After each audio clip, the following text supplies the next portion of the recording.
আসসালামু আলাইকুম রহমতুল্লাহি ওয়া বারাকাতুহু। ভিউয়ার্স,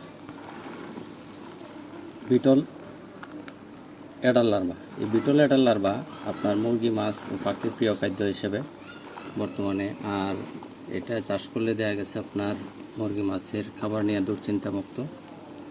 আর বিটল লার্ভা লালন পালন সম্বন্ধে যে কোনো পরামর্শ ইনশাল্লাহ লাগলে আমাকে কল করুন।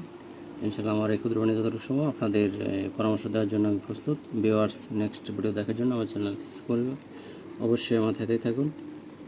আর যারা আগে আমার চ্যানেলকে সাবস্ক্রাইব করেছেন অসংখ্য ধন্যবাদ। বিটল অ্যাগ্রোর পক্ষ থেকে আপনাদের শুভেচ্ছা ও অভিনন্দন। ভিউয়ার্স, পরামর্শ লাগলে অবশ্যই কল করবেন। আমি আপনাদের বিটল ফার্মিং কিন্তু খুবই ইজি, তারপরেও চাষটা ইনশাল্লাহ যদি নতুন করে থাকেন তাহলে আমার কাছে পরামর্শ পাবেন। আসসালামু আলাইকুম রহমতুল্লাহ।